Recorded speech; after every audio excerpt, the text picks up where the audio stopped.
सारी चीज़ें करने के बाद भी लगभग-लगभग इंडिया में ये 100 मिलियन से ऊपर इसका डाटा इसका जो आंकड़ा है कि पीपल सफ़र कर रहे हैं, ये तो वो डाटा है जो जिन्होंने टेस्ट करवाया है। ऐसे बहुत सारे लोग हैं जो अनअवेयर्ड हैं या प्री डायबिटिक कंडीशन में हैं, जो डाटा में आए ही नहीं हैं। और अल्टीमेटली आज के टाइम पे ये एक चैलेंज बन गया है और लोगों ने इसको एक बीमारी भी माना है। सबसे बड़ी चीज़ तो ये है कि वो इसको अंडरस्टैंड ही नहीं कर पा रहे कि रीज़न क्या है उसके पीछे। अब रीज़न ना समझने की वजह से वो या तो उसको डरा दिया गया या वो डर गया या उसको मैनेजमेंट नहीं पता है एक्चुअली। तो धीरे-धीरे, धीरे-धीरे वो एक ऐसी सिचुएशन में आ पहुँचा है कि वो इस सारी चीज़ों को कोप अप नहीं कर पाता। आज के टाइम पे ये बड़ा चैलेंज बनता जा रहा है कि एक मेटाबॉलिक डिसऑर्डर जो है, जो खान-पान और रहन-सहन की वजह से हमारी बॉडी में इंड्यूस हुआ है, आया है, उसको हम ऐसी चीज़ों से कंट्रोल करने का काम कर रहे हैं, जो मॉडर्न मेडिसिन है। और मॉडर्न मेडिसिन में आप देखेंगे इसका कोई इलाज नहीं है। दुनिया में आप देखेंगे मॉडर्न मेडिसिन के तरीके से यदि इस पूरे सिस्टम को देखना चाहते हैं।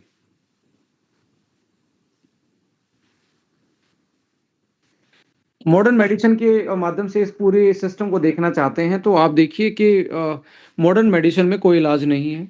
हमने बहुत अच्छी चीज़ ये की है मेडिकल साइंस ने कि मेडिकल साइंस ने एक सिंथेटिक इंसुलिन डेवलप कर लिया, जिसकी वजह से लाखों लोगों की जान जो है वो जो जल्दी जा सकती थी, उसको कहीं न कहीं हमने लाइफ़ को एक्सटेंड कर लिया, नंबर को एक्सटेंड कर लिया, बट हेल्थ को हम रिकवर नहीं कर पा रहे हैं और बहुत सारे फ़ॉर्च्यूनेटली अनफ़ॉर्च्यूनेटली आज के टाइम पे लोग इसके शिकार होते जा रहे हैं और इस मीटिंग में बैठे हुए मुझे 200% यकीन है कि 10% लोग ज़रूर प्री डायबिटिक और डायबिटिक में होंगे।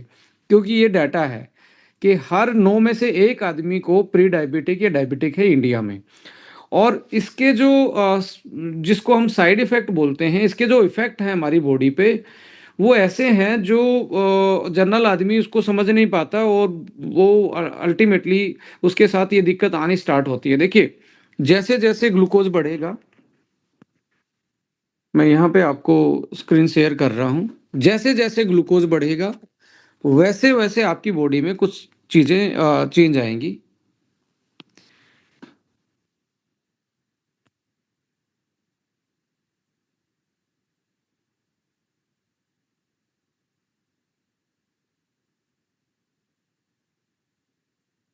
राइट। स्टार्ट कहाँ से होती है जर्नी? स्टार्ट होती है जो डायबिटीज़ है वो एक तरीके से मैं इसको बॉम्ब बोलता हूँ। Diabetes is a bomb. पता नहीं किसके घर में कब किसकी बॉडी में फटने वाला है ये। यानी कि डायबिटिक बॉम्ब और ये 100 मिलियंस लोगों के घर में या उनकी बॉडी में इंडिया में ऑलमोस्ट बर्स्ट हो चुका है और they are suffering from the high glucose. इसका सबसे इम्पोर्टेंट चीज़ ये है कि ये पिछले 30 साल में ही आई हुई बीमारी है इंसानों की ज़िंदगी में। और ये 30 साल में क्यों आई है? देखिए, सबसे इम्पोर्टेंट चीज़ ये है कि आज के टाइम पे लोग है ना कैलोरी कॉन्शियस हैं, न्यूट्रिशन में अवेयर हो रहे हैं, कॉन्शियस नहीं हैं। देखो, एक तो अवेयरनेस एक होती है, एक होती है कॉन्शियसनेस होना। जैसे अवेयरनेस क्या है?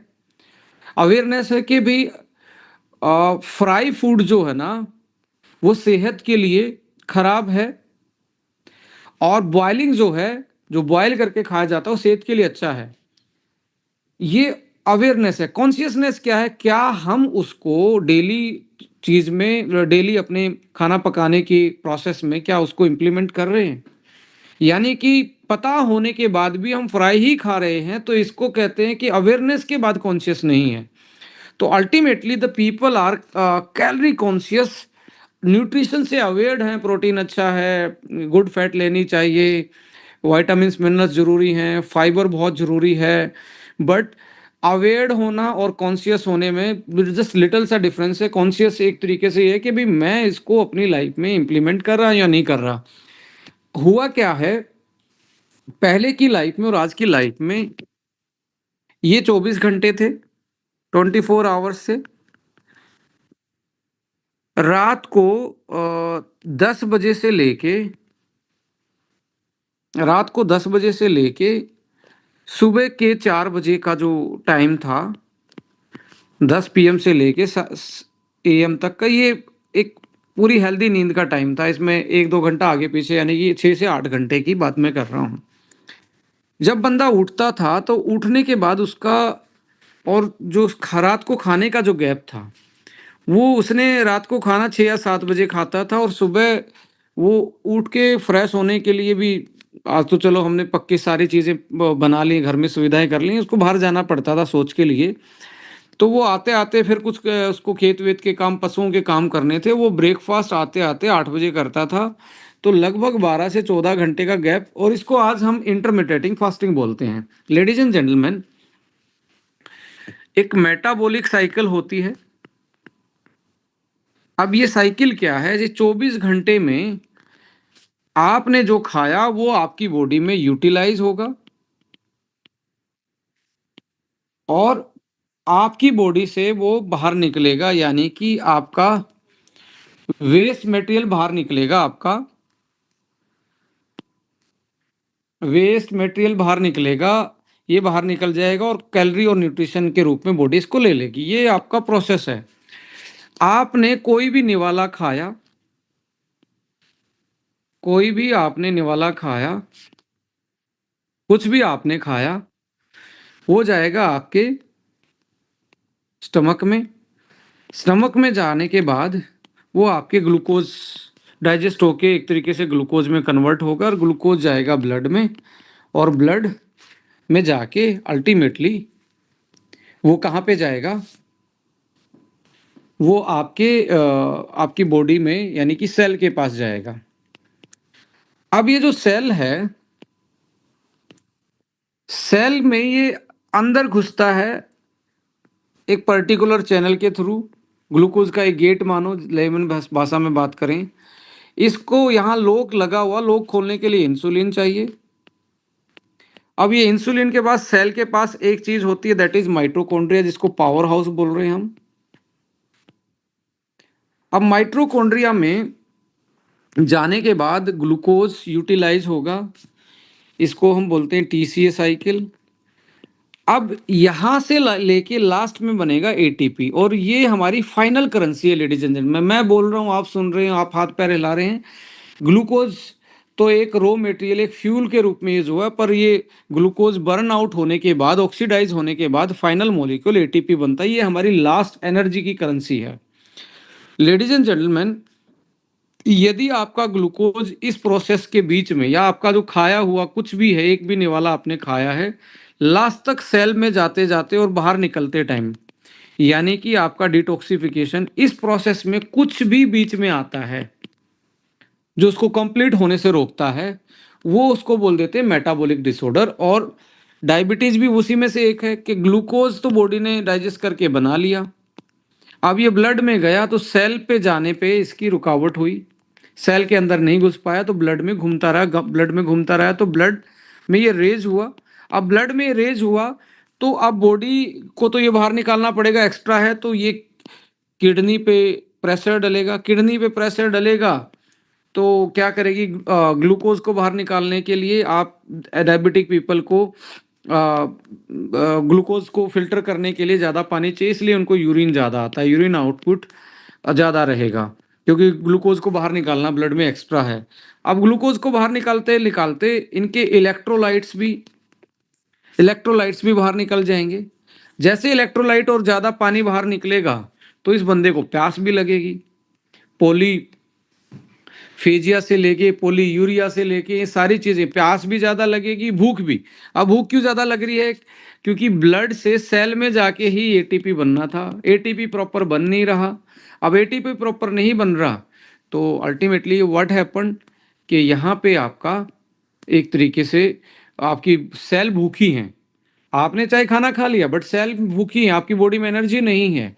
अब ब्लड में घूम रहा है तो किडनी पे प्रेशर है, किडनी बाहर निकालते निकालते किडनी थकना स्टार्ट हो जाती है, और आपकी बॉडी में जो सोडियम पोटेशियम का जो चैनल है, जो इलेक्ट्रोलाइट है, वो अनबैलेंस होने स्टार्ट हो जाएंगे। तो ऐसे में मल्टीपल प्रॉब्लम आनी स्टार्ट होती हैं, और इसको बोल देते हैं डायबिटीज को कॉम्प्लेक्स। अभी ये मैं वर्ड लिख रहा हूँ, इसमें आपको ध्यान देना, कॉम्प्लेक्स मेटाबॉलिक डिसऑर्डर, ये सिंगल कॉज नहीं है इसका, सिंगल कोज नहीं है। सिंगल कोज में तो क्या है, देखिए ये आपके पेट में पेनक्रियाज नाम का एक तरीके से ग्लैंड है, उसकी में बीटा सेल होते हैं। बीटा सेल ये इंसुलिन बनाते हैं। या तो ये खराब हो गए हैं, ये कम काम कर रहे हैं तो पूरा इंसुलिन नहीं बन रहा, या बिल्कुल ही नहीं बन रहा। एक तो है कि लो बन रहा है, एक कंडीशन, ये कंडीशन है बिल्कुल नहीं बन रहा, एक कंडीशन है प्रॉपर बन रहा है। तीनों कंडीशन को लेते हैं, यहाँ से ही रिजल्ट आपके किसी भी प्रोडक्ट के यहाँ से डिसाइड होंगे। लो बन रहा है तो ऐसे में आपको क्या करना पड़ेगा, या तो इंसुलिन बाहर से लेना पड़ेगा, कुछ डोज बाहर से लेनी पड़ेंगी, या इसकी कैपेसिटी को बढ़ाना पड़ेगा कि ये ही प्रॉपर बनाना स्टार्ट करे। ये कोई इंस्टेंट प्रोसेस नहीं है, एकदम से नहीं होगा कि भाई आज आपने एक हफ्ते में प्रोडक्ट खाया आपकी डायबिटीज में अब ये लो बना रही हैं, और आपने कोई भी सप्लीमेंट खाया तो अल्टीमेटली क्या होगा, उसने तो अलग अलग प्रोसेस से काम करना होगा। जैसे मैं आपको फॉर्मुलेशन भी समझाऊंगा डाइवाइटल का कैसे काम करता है और कितने किस कंडीशन में कैसा कैसे रिजल्ट आएंगे। अब एक कंडीशन ये है, बन ही नहीं रहा, आप दुनिया का कोई सप्लीमेंट इस इंसान को खिला लीजिए 2-3 महीने में तो उसको लगेगा ही नहीं कुछ हो रहा है। यदि एक खूबसूरती पेनक्रियाज के पास क्या होती है, यदि 2-4 बीटा सेल भी बची हुई हैं, बहुत मिनिमम बची हुई हैं, ये दोबारा से रीजनरेट हो सकती हैं, दोबारा से रिवाइव कर सकती हैं। ये हमारे पास ब्यूटी है और धीरे-धीरे उसको हम बढ़ा सकते हैं एक्टिवेशन को, सही प्रॉपर तरीके से यदि मैनेज किया जाए। अब एक कंडीशन है ये बन रहा है, यानी कि तीसरी कंडीशन है बन रहा है, ये तो आपको बाहर से लेना ही पड़ेगा इस कंडीशन में। और कई बार क्या होता है, बन रहा था पर बंदे ने बाहर से भी लेना स्टार्ट किया तो इसने अपना प्रोडक्शन बंद कर दिया कि सप्लाई बाहर से आ रही, मैं क्यों काम करूं। ऐसा भी बहुत सारे लोगों के साथ होता है।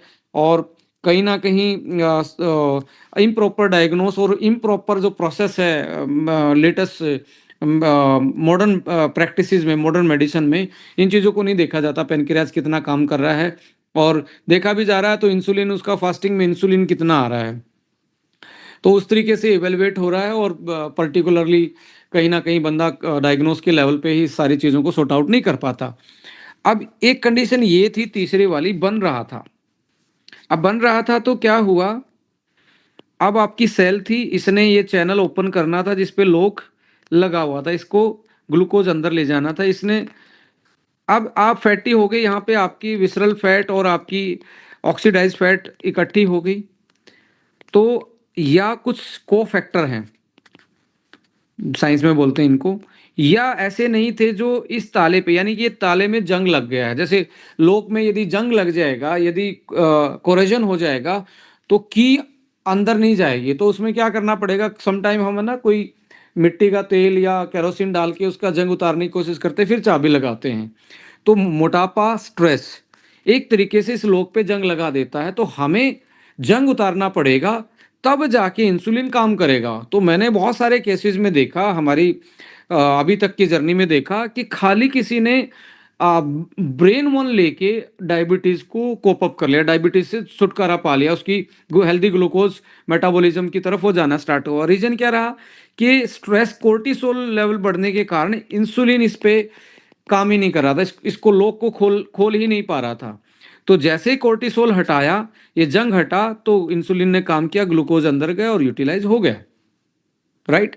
अब यहाँ पे एक कंडीशन ये थी कि बन रहा था, अब यहां जाके ये इसको इसका अपना काम नहीं कर पा रहा था। अब ये सबसे खतरनाक कंडीशन है, पेनक्रियाज बार बार में बना रहा है, ये यूटिलाइज नहीं हो रहा, ब्लड ग्लूकोज बढ़ता जा रहा है, दिमाग नर्वस सिस्टम कह रहा है पेनक्रियाज को और ज्यादा बनाओ, ये और ज्यादा बना रहा है, पर यूटिलाइज नहीं है, और ये थक हार जाता है, धीरे धीरे इस पे लोड पड़ना स्टार्ट होता है, और अल्टीमेटली आदमी दूसरी चीजों पे जाना स्टार्ट करता है। ऐसे कंडीशन में मेटफॉर्मिन बहुत अच्छा काम करती है।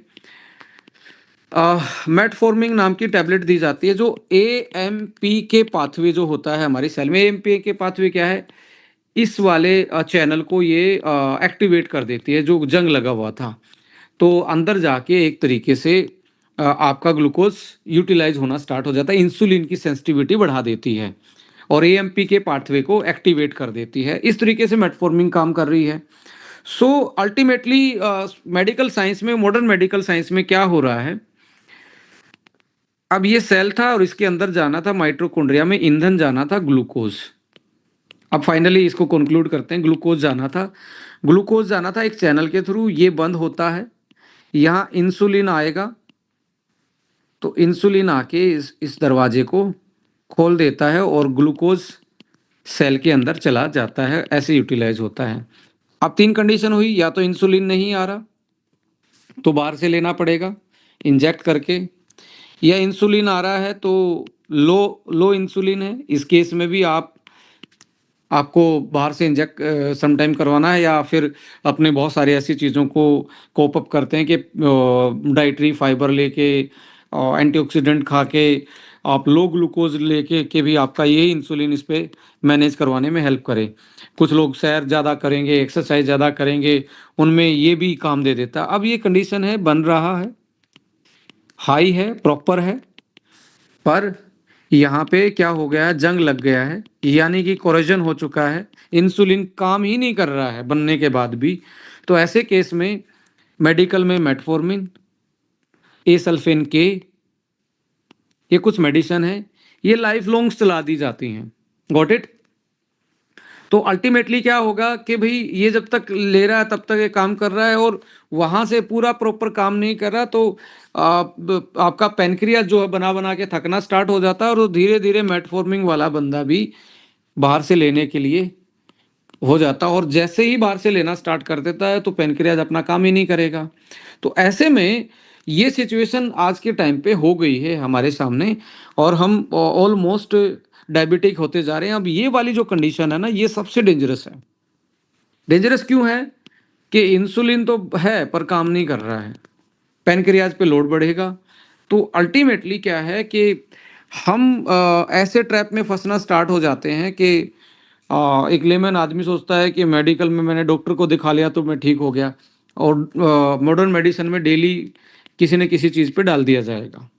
तो ऐसे में आपको देखना है कि भाई मेरी बॉडी में कितने दिन से लंबा ये चल रहा है। जैसे डाइवाइटल लेंगे, यदि ये कंडीशन होगी, कौन से वाली, ये कंडीशन होगी तो कुछ काम नहीं करेगा ग्लूकोज मेटाबॉलिज्म में। मैं आपको लिख के दे रहा हूँ, बहुत सारे केसेस में आपको ये ऐसे देखने को मिलेगा। अब आपने खाली पेट इसकी बॉडी में इंसुलिन कितना है, इसके ब्लड में इंसुलिन कितना है, उससे पता लगेगा। यदि इंसुलिन ही नहीं है तो डेफिनेटली है कि आप कुछ भी खिला लीजिए, इंसुलिन का काम तो इंसुलिन ही करेगा और कुछ काम नहीं करेगा। अब इसमें काम करेगा और इसमें काम करेगा, जंग को हटाएगा, एक्टिवेट करेगा। अब डाइवाइटल में लगभग लगभग 40% में हमें रिजल्ट देखने को मिलते हैं कि बहुत अच्छा रिजल्ट आया, और मेरी डायबिटीज़ मेंटेन हो, मैं हेल्दी ग्लूकोज मेंटेन होना स्टार्ट हो गया। कुछ लोगों ने तो नॉर्मलाइज भी कर लिया है, बट कुछ लोग कहते हैं जी मुझे कोई असर नहीं पड़ा। तो अब इस प्रोडक्ट को आपने समझना है कि बंदे का ब्लड में सुबह सुबह खाली पेट इंसुलिन लेवल कितना है, ग्लूकोज लेवल नहीं। हम ओनली ग्लूकोज लेवल की बात कर रहे हैं। यदि इंसुलिन ब्लड में है तो डाइवाइटल काम करेगा, और बहुत सारे, आंवला भी काम करता उस पे करेला भी काम करेगा, उस पे दालचीनी भी काम करेगी, यानी कि सिनेमन भी काम करेगा, उस पे अश्वगंधा भी काम करेगा लिटिल बिट।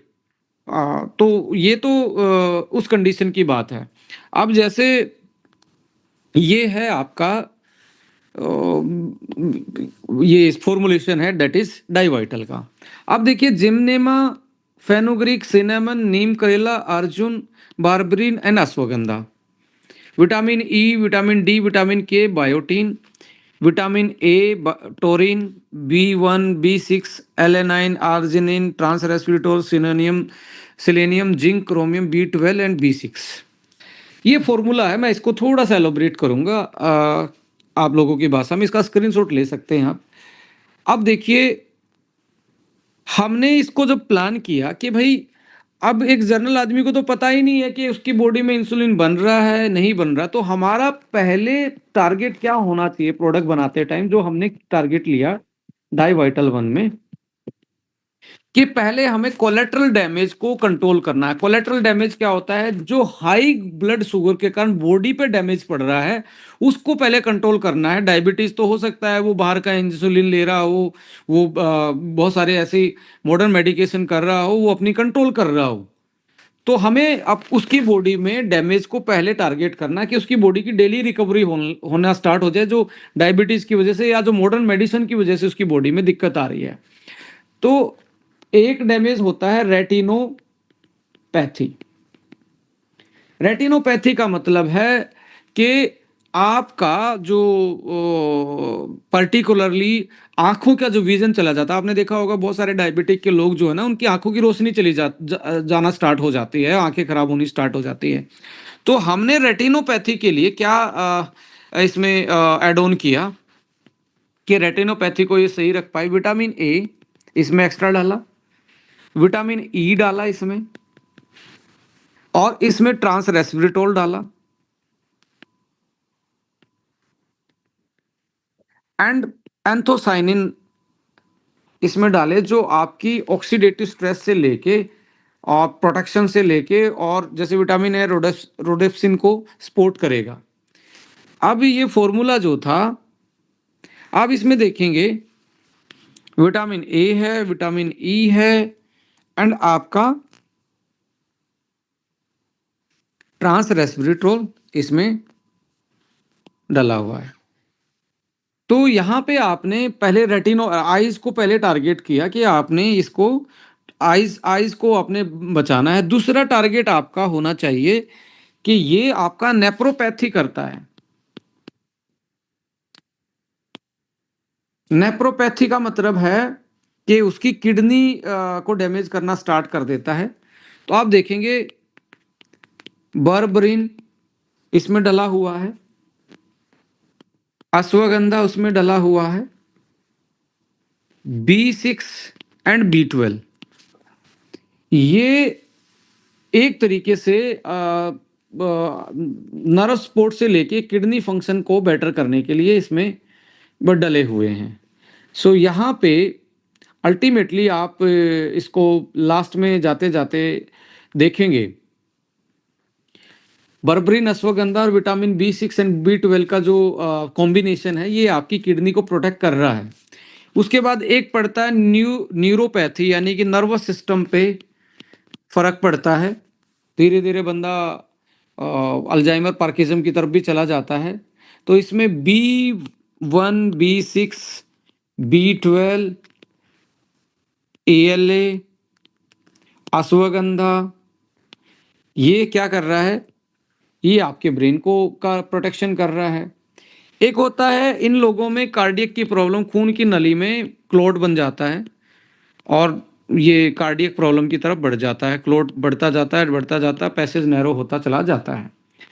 ऐसे में आप फेनोग्रीक को लेंगे,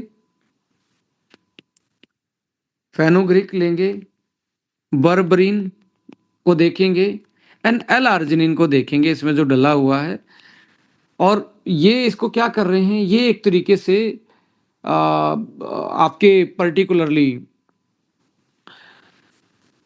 बिल्कुल जो कार्डियोवास्कुलर सपोर्ट के रूप में डाला गया, जो हार्ट और आपकी खून की नलियों में जो डायबिटिक पीपल में ज़्यादा चांसेस होते हैं ब्लॉकेज के, उसको ये एक तरीके से एंटी एथेरोस्क्लेरोसिस और कार्डियक प्रोटेक्शन के रूप में आपको ये फॉर्मुलेशन काम कर रहा है। एक होता है इसमें PAD, इसको बोलते हैं पेरिफेरल आर्टरी डिजीज़। वास्कुलर इसमें एक तरीके से बाहर की जो आउटर में जो खून की छोटी-छोटी नसें हैं, वो खराब होनी स्टार्ट हो जाती हैं। तो यहाँ पे zinc, L-arginine and vitamin E, ये बहुत अच्छा काम करते हैं, इसका कॉम्बिनेशन इस पे बहुत अच्छा काम करता है। जैसे विटामिन ई वास्कुलर हेल्थ को बेटर करेगा, जिंक जो है वुंड हीलिंग को काम करेगा। जैसे इन लोगों में जख्म हो जाते हैं, भरते नहीं हैं, तो ऐसे में ये जख्म भरने में भी काम कर रहे हैं और वुंड हीलिंग से लेके टिश्यू रिपेयर में भी ये काम कर रहे हैं। कई बार तो आपने देखा होगा वो एक तरीके से पैर भी कटवाना पड़ जाता है। तो इन चीज़ों से बचने के लिए इन चीज़ों को डाला गया है। जैसे कॉग्निटिव में फिर से मैं बोलना चाहूँगा, जो मेमोरी के साथ दिक्कत आती है डायबिटीज़ में, ट्रांस रेस्वेराट्रोल है, अश्वगंधा है, बी विटामिन बी कॉम्प्लेक्स है, ये एक तरीके से आपको एक्स्ट्रा एडवांटेज देते हैं, आपकी मेमोरी सही रहे। स्किन इन्फेक्शन ज़्यादा रहता है लोगों को, इस केस में स्किन में इन्फेक्शन हो जाता है तो जल्दी से हील नहीं होता। जिंक, विटामिन ए एंड नीम। नीम इसमें एंटी माइक्रोबियल प्रॉपर्टी रखता है, जो स्किन के लिए हमेशा ही बेटर काम करता है। विटामिन ए इम्यून फंक्शन और स्किन हेल्थ, और जिंक जो है इम्यून फंक्शन और वुंड हीलिंग में हेल्प करता है। सो लेडीज एंड जेंटलमैन, आप यदि देखेंगे इसमें, अभी मैं इसको दोबारा से दिखाऊं तो आप देखेंगे अर्जुना जो है, arjuna, fenugreek, berberine and L arginine, इसको आप नोट भी करेंगे। एल आर्जिनिन एक, फेनुग्रीक मेथी जिसको बोलते हैं, arjuna and berberine and L arginine, ये चारों हार्ट के लिए और आपकी ब्लॉकेज को होने से बचाने के लिए हेल्प करते हैं। इसके बाद आपका, यदि हम इस पे जाएंगे, न्यूरोपैथी पे जाएंगे, या हम जाएं रेटिनोपैथी पे, vitamin A, vitamin E and एक तरीके से बर्बरिन जो है और सिनामन जो है वो आपका काम कर रहा है यहाँ पे। सो अल्टीमेटली इसको, अभी जैसे मेटफॉर्मिन ले रहे हैं, बर्बरिन जो है वो सेल में, जो मैं बोल रहा था AMPK पाथवे, यदि किसी भी हेल्थ एक्सपर्ट से पूछेंगे कैसे डायबिटीज की मेडिसिन काम करती है, वो इसको एक्टिवेट करती है। बर्बरिन भी सेम एक्टिवेट करता है, पर बर्बरिन का साथ में एंटीऑक्सीडेंट का भी इफेक्ट आता है, पर मेटफॉर्मिन एंटीऑक्सीडेंट नहीं है, इवन उसका साइड इफेक्ट है। ये नेचुरल एक AMPK पाथवे को एक्टिवेट करता है, वो सिंथेटिक भी है और बॉडी को डैमेज भी करेगा। अब यहाँ पे अश्वगंधा और साथ में आपका ट्रांस रेस्वेराट्रोल और B6 एंड B12, ये आपके ब्रेन के लिए बहुत अच्छे हैं। अब जब आपको ग्लूकोज से एनर्जी नहीं मिलती तो दो ऐसे अमाइनो एसिड हैं, टोरिन है एंड एलेनिन है। ये आपके कार्डियक मसल को सपोर्ट करते हैं, हार्ट के फंक्शन को बेटर करने का काम करते हैं। बहुत सारी एनर्जी ड्रिंक में टोरिन डला होता है, वो सपोर्ट करता है। स्पोर्ट्समैन इसको लेते हैं कि कार्डियक मसल, और इनको जब ग्लूकोज की कमी हो खेलते टाइम, तो ये एक तरीके से फैट को डिजोल्व करके आपका एनर्जी आपकी बना देता है। सो अल्टीमेटली आप इसको इस प्रोडक्ट को आप मल्टीपल उससे देखेंगे। इसको अकेला ये नहीं है कि सर ये तो मेरा डायबिटीज़ नहीं कम हुआ। और कुछ लोग क्या करेंगे, अल्टीमेटली कुछ भी नया प्रोडक्ट या तो टाइम पे नहीं खाएंगे, या खाएंगे तो जो एकदम से अपनी मेडिसिन जो ले रहे थे वो छोड़ देते हैं, और कुछ लोग छुड़वा भी देते हैं। तो ऐसा नहीं करना चाहिए। उनकी बॉडी एक चीज़ पे लगातार लंबे टाइम से उसी चीज़ को ले रही थी। तो यहाँ पे जैसे पेनक्रियाज को फिर से सही से एक्टिवेट करवाने के लिए, पेनक्रियाज को रीजनरेशन के लिए एक चीज़ डली हुई है, दैट इज, इतने पेपर पब्लिश हैं इस हब पे, जिम्नेमा डायबिटीज का रामबाण है एंड बर्बरीन एंड मेथी। मैं अलग अलग वे से समझा रहा हूं कि भी कैसे ये काम कर रहा है। Fenugreek and chromium. अब इन सब के जिम्नेमा क्या करेगा, जिम्नेमा एंड बर्बरीन ये बीटा सेल को रीजनरेट पावर देते हैं, उनके फंक्शनिंग को बेटर करते हैं। इंसुलिन का सिक्रेशन, इंसुलिन के सिक्रेशन को बढ़ा देंगे। पर क्या 2 दिन में बढ़ाएंगे, 4 दिन में? पर्सन टू पर्सन वेरी करेगा। किसी का 15 दिन में आपको असर दिखना स्टार्ट होगा, किसी का महीने में, किसी का 1.5 महीने में। अब फेनुग्रीक जो मेथी का एक्सट्रैक्ट है एंड क्रोमियम जो है, ये क्या करेंगे, जो इंसुलिन बना उसकी सेंसिटिविटी को बढ़ा देंगे कि इंसुलिन बॉडी एक्सेप्ट करना स्टार्ट करे, जिसको एक्सेप्ट ही नहीं करा, और ग्लूकोज को फिर सेल में अपटेक बढ़ जाएगा, और धीरे धीरे आपका ग्लूकोज लेवल मेंटेन होना स्टार्ट हो जाएगा। अब क्या है, सिनेमन डला हुआ है, दालचीनी जिसको बोलते हैं। सिनेमन जो है वो इंसुलिन के सिग्नल को, इंसुलिन सिग्नल को एक्टिवेट करता है। अब सिग्नल क्या है, जैसे ये यहाँ पे एक छोटा सा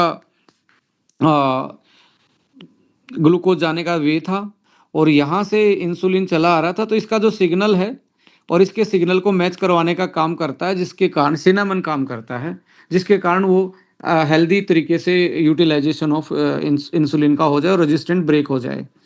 अब इसमें साथ में क्या है, अश्वगंधा है। अब यहाँ पे कोर्टिसोल भी है साथ में, तो इंसुलिन काम नहीं करेगा। अश्वगंधा क्या कर रहा है, पावरफुल अडेप्टोजेनिक है, तो वो इस तरीके से काम कर रहा है। तो इसमें स्ट्रेस फैक्टर को भी काउंट किया गया है। इम्यूनिटी बूस्टर के रूप में विटामिन सी है, जिंक है, अश्वगंधा है, नीम है, ये आपकी इम्यूनिटी बूस्टर का काम करते हैं। सो लेडीज एंड जेंटलमैन, इसको तो हमें इस तरीके से यूटिलाइज करना चाहिए कि भाई किसी भी चीज़ के साथ उसको लिया जा सकता है, but monitoring is very important. अब इसमें मॉनिटरिंग नहीं की जाएगी, जैसे होलिस्टिक में मैं क्या गाइड करूँगा, आप एक मॉडर्न मेडिसिन ले रहे हैं, किसी डॉक्टर के पास से कुछ मेडिसिन ले रहे हैं, साथ में आप इसको ले सकते हैं, बट एटलीस्ट 2 से 3 घंटे का गैप करना है। 3 आवर्स का आपने गैप किया, डाइवाइटल भी लिया। अब आपने मॉनिटरिंग करनी है कौन-सी, आपके ग्लूकोज़ लेवल की। अब आपने ये देखना है कि भई मैं जब ये मॉडर्न मेडिसिन ले रहा था डेली, मेरा ग्लूकोज़ इतना रहता था, अभी यदि मेरा ग्लूकोज़ उससे नीचे जाना स्टार्ट हुआ तो मुझे इसकी डोज़ कम कर देनी चाहिए, इसको मेंटेन करना चाहिए, क्योंकि ये ही एक हीलिंग मेथड है। ये कोई हीलिंग मेथड नहीं है, तो स्पोर्ट है। ये तो एक तरीके से स्पोर्ट है, ये हीलिंग मेथड नहीं है। अब एक कंडीशन में फिर से बोल रहा हूँ, मॉडर्न मेडिसिन और इंसुलिन साथ में चल रहा है और बॉडी में क्या नहीं है, इंसुलिन नहीं बन रहा है, तो उस केस में आपका ये वाला डाउन नहीं जाएगा और कुछ लोग इसको बंद कर देते हैं तो उनकी बढ़ जाएगी। क्योंकि इंसुलिन ले रहे थे, तो इंसुलिन ने तो काम करना ही था, बॉडी बना ही नहीं रही। तो ऐसे केस में आपने मॉनिटरिंग करनी है और मॉनिटरिंग के बेस पे ही आपको करना है। दूसरा एक सवाल आता है कि सर मेरा डॉक्टर नहीं मानता है, मेरा डॉक्टर ये नहीं बोलता है। मैं तो हमेशा बोलता हूँ सर, आपने सिंपल बोलना है, व्हाट इज़ द, आजकल एआई का ज़माना है, आपने बर्बरीन डाल देना है इस पे जो लिखा है और मेटफॉर्मिन डाल देना है। उसको बोल देना है एआई को कि कौन-सा मॉलिक्यूल ज़्यादा सेफ है और कौन-सा नेचुरल है और इनका दोनों का काम क्या है, इनका ये इनकी सिमिलरिटी क्या है। आप आज पब्लिकेशन देखेंगे, जो मेटा एनालिसिस स्टडी हैं, डबल ब्लाइंड प्लेसिबो माइनस करके जो स्टडी है, वो एक तरीके से berberine is the new medicine, जो नेचुरल है, जिसका कोई साइड इफेक्ट नहीं है, जो प्लांट से आ रही है। फेनुग्रीक के साथ यदि सिनेमन और आपका ये जिमनेमा यदि आपने ले लिया, तो ये भी एक तरीके से बीटा सेल से लेके इंसुलिन के रेजिस्टेंट को कम कर रहे हैं। सो ऐसे में आपको ये प्लान करना है कि उसको उसकी कंडीशनिंग देखनी है, क्या कंडीशन है, तो वो मॉनिटर करने से ही पता लगेगा।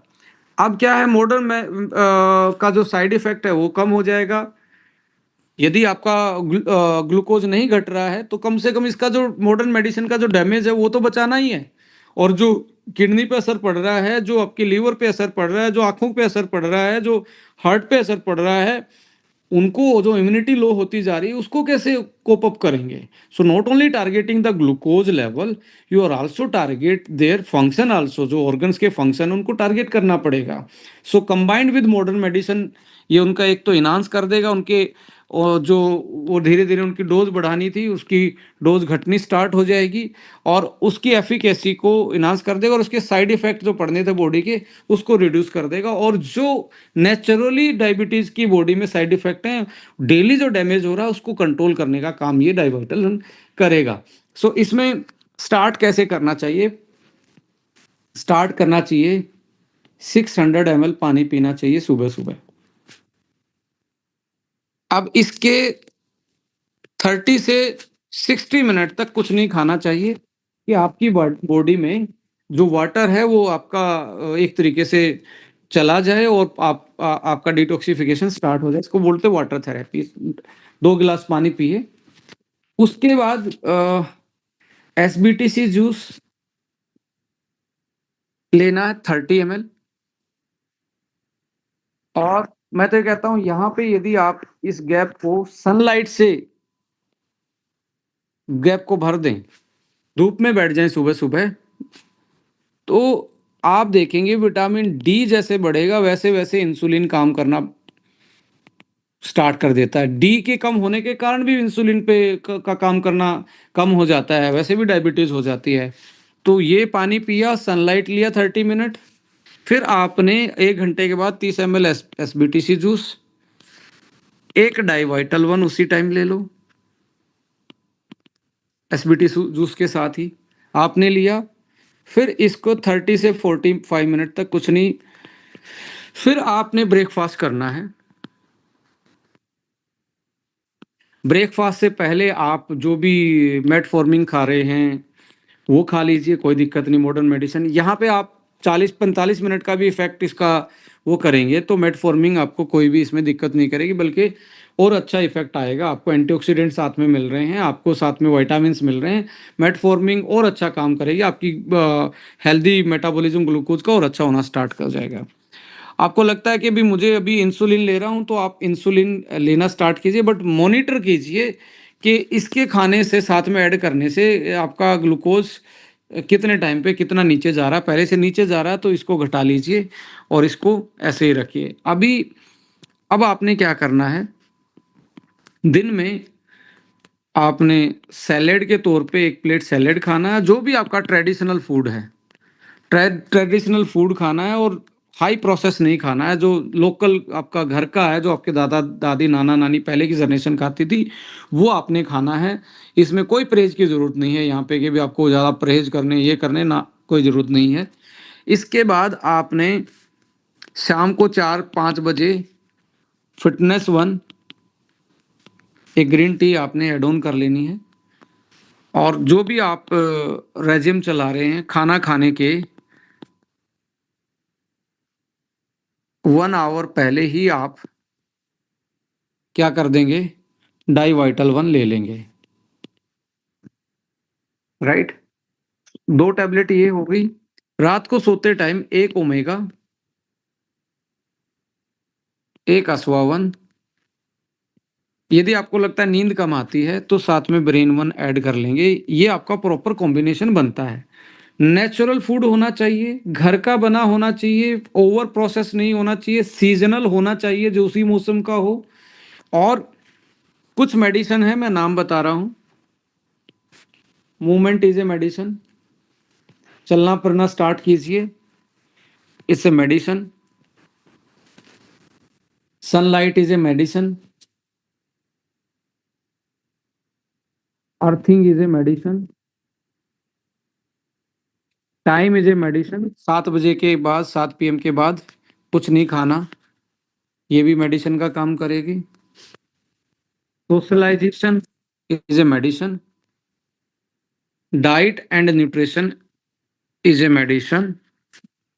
और जो भी चीज़ें आपकी डाइट से और इन चीज़ों से नहीं मिल पा रही थी और जो बॉडी में डायबिटीज़ के कारण डैमेज पड़ रहा था, उसको कोप अप करने के लिए डाई वाइटल वन आप डेली एड ऑन कीजिए। यदि पैनक्रियाज जिंदा है, यदि पैनक्रियाज में कुछ भी संभावनाएं हैं, धीरे धीरे पैनक्रियाज रिवाइज करेगा और आपकी डायबिटीज़ मैनेज करने में आपकी हेल्प करेगा। और डेली का जो, क्योंकि कुछ लोगों की डायबिटीज़ इंसुलिन नहीं बन रहा था तो कंट्रोल नहीं हो रही थी, बट उन्होंने ये मेरे को बताया कि सर डाइवाइटल लेने के बाद मेरा एनर्जी लेवल बहुत ज़्यादा रहता है। एनर्जी लेवल का मतलब है उसके बॉडी पे जो बैड इम्पैक्ट आ रहा था, बैड इफेक्ट पड़ रहा था, वो कंट्रोल में आना स्टार्ट हुआ है। सो ये एक होलिस्टिक अप्रोच है आपके हेल्दी ग्लूकोज को मेंटेन करने के लिए। हेल्दी एक इंटीग्रेटिव अप्रोच हो सकती है, जो मॉडर्न मेडिसिन है उसके साथ भी एड ऑन कर सकते हैं। और सिंपली सा है, आप जो खा रहे हैं उसका और इसका फोटो लेके सीधा एआई को दे दीजिए और पूछिए कि ये प्रोडक्ट दोनों में से कौन सा काम बेटर करेगा और मेरे लिए, मेरी बॉडी को सेव करने वाला कौन सा है। सो आज के टाइम पे आपके पास फूड साइंस में ऐसे स्टडी हो चुकी हैं जो कि नेचुरल एक तरीके से फंक्शनल मेडिसिन का काम कर रही हैं, जो कि मॉडर्न साइंस में पढ़ाई नहीं जाती। इसलिए मॉडर्न साइंस का जो एक्सपर्ट है वो इन चीज़ों को तवज्जो नहीं देता, वो फार्माकाइनेटिक्स की बात करेंगे, वो अपनी जगह सही है। बट वो जो हेल्दी, ये डाइवाइटल हेल्दी भी खा सकता है।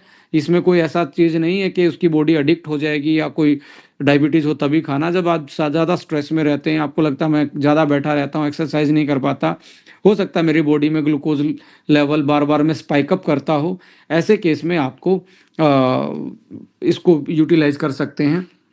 ब्रेन वन बहुत अच्छा ऑप्शन है स्ट्रेस वाले केस में इसका कॉम्बिनेशन में।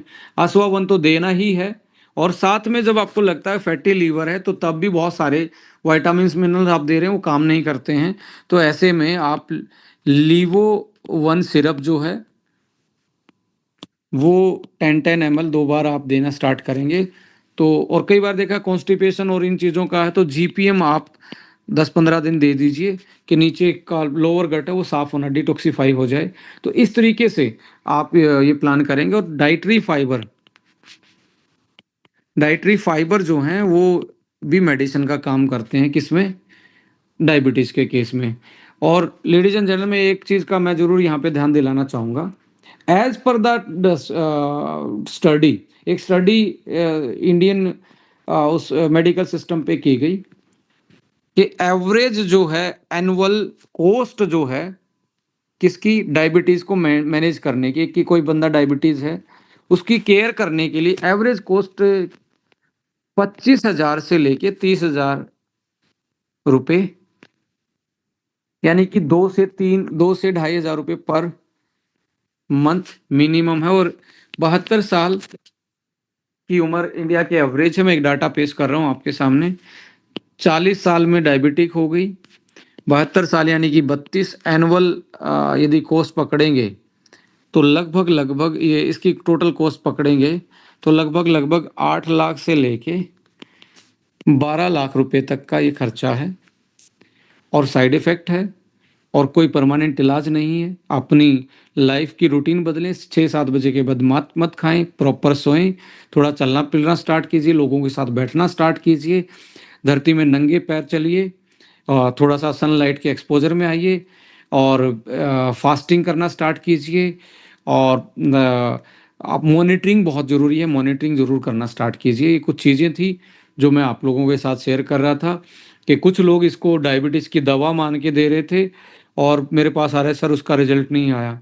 सो मैंने हर उस इनसाइट व्यू को देने की कोशिश की है जिससे आपके रिजल्ट वेरी करते हैं, और क्यों नहीं आ रहा होगा, कैसे नहीं आ रहा होगा, ये सारी चीज़ें हमने दी हैं। और इस फॉर्मूला को आप जस्ट जर्नली आप एक स्क्रीनशॉट आप ले सकते हैं इस फॉर्मूला का, और आज ही इस फॉर्मूला को आप जस्ट इनको चैट जीपीटी को दीजिए और लिखिए with reference with clinical trial, इन चीज़ों पे यदि कोई है तो हमें भेजिए और बताइए क्या ये हेल्दी ग्लूकोज और डायबिटिक पीपल को किस तरीके से मदद करेगा। सो डेफिनेटली आपके बहुत सारे सवालों के जवाब आपकी भाषा में ही, क्योंकि डिफरेंट डिफरेंट लैंग्वेज के लोग होते हैं, कोई तमिल में है तो they can also use their local language उसको समझने के लिए। तो that is the all from my side. मैंने ये पूरा प्रेजेंटेशन आप लोगों को पीपीटी के माध्यम से देना था, बट समहाउ मैं ओवर ऑक्यूपाइड था। सो बट मैंने इसको एक्सप्लेन जो आप लोगों की क्वेरीज थी उसके अकॉर्डिंग करने की कोशिश की है। सो हेल्दी रहिए, और इस बीमारी, ये बीमारी नहीं है, ये हमारी लापरवाही ही है, ये ओवर स्ट्रेस है। ये आज मैं तो ये कहता हूँ कि धरती पे एक ही प्राणी है जो कमाता है, वही सबसे ज़्यादा बीमार है, वही सबसे ज़्यादा चिंता में है। तो मैं इसलिए मैं आपको बोलना चाहूँगा कि सबसे समझदार प्राणी भी हम ही हैं और सबसे बीमार भी हैं।